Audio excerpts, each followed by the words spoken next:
we have any questions for the panel? I have one for Niamh, which everyone else can respond to as well. But I mean, sort of the intention of bringing this group together is, one, you could see that there's an effort on the publisher side to put policies in place to really push authors and reviewers into a space where they're comfortable, and editors as well, for transparent peer review to become more possible, more rapidly.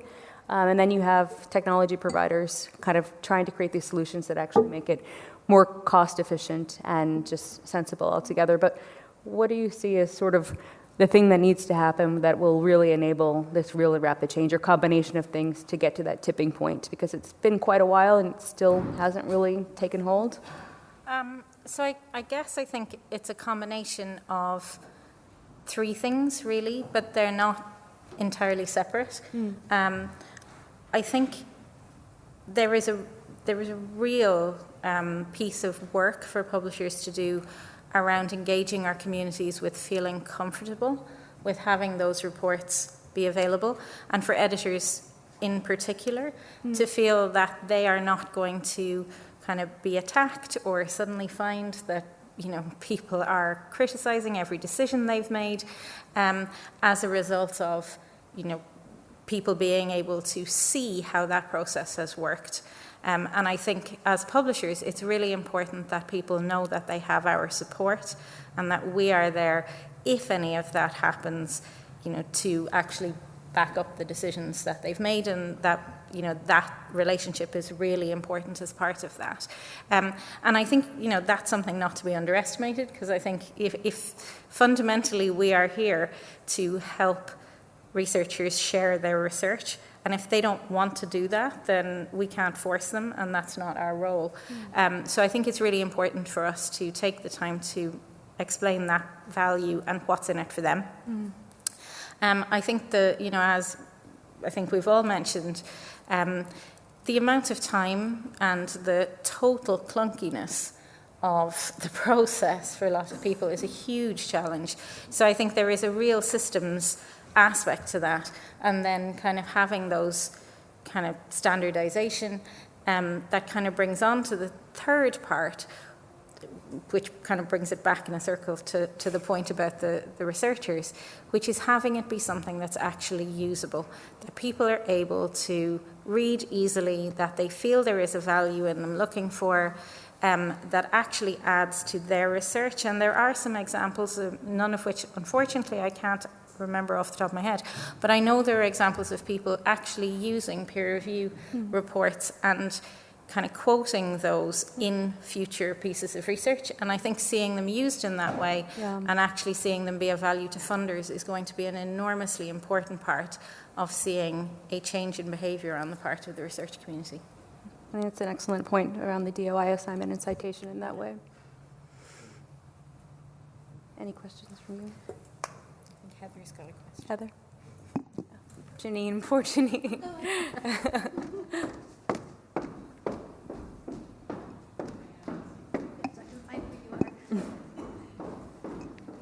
Hi, Heather Staines from Hypothesis. A comment and a question. We are seeing interest from journals who have had transparent peer review in some way, shape, or form, but found putting it in with the supplementing material wasn't making it visible enough. So we're excited to kind of work to make it more visible through annotation. But my question is for Yakov.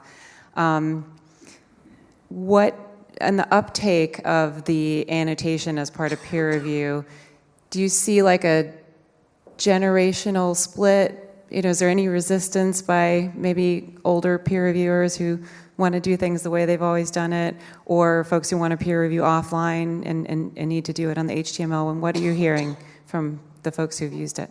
Well, I can't give you the exact statistic about who, but I can say that when we were introducing the concept to the academy, the older ones didn't really want to use they wanted to stay with the process that they were comfortable with.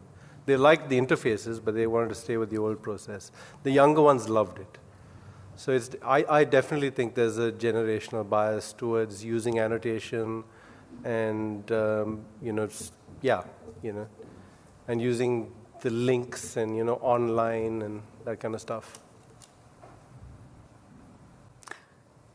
I think we've got one final quick question here, Anthony. Anthony Watkinson.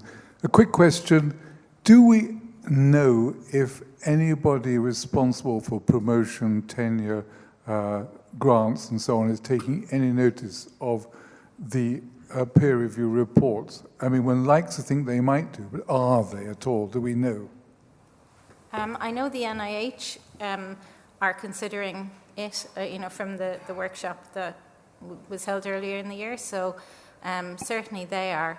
And I know there are other, people like HHMI are clearly, and Wellcome Trust are holding, are holding events about this and encouraging people to do it. I would assume it's because they want to be able to include that in kind of looking at grant or kind of work product under grants.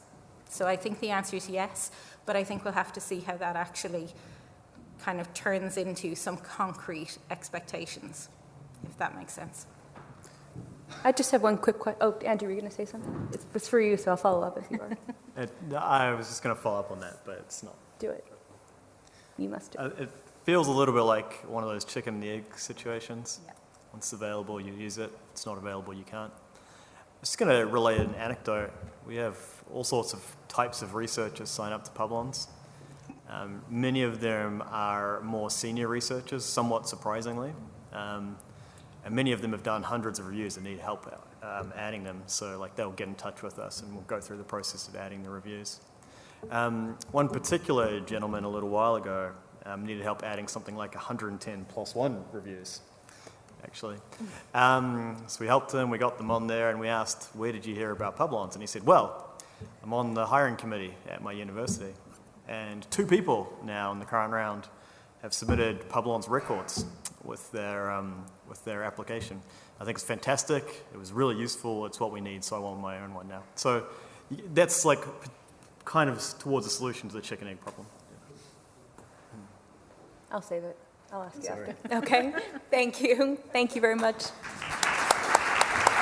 Good job.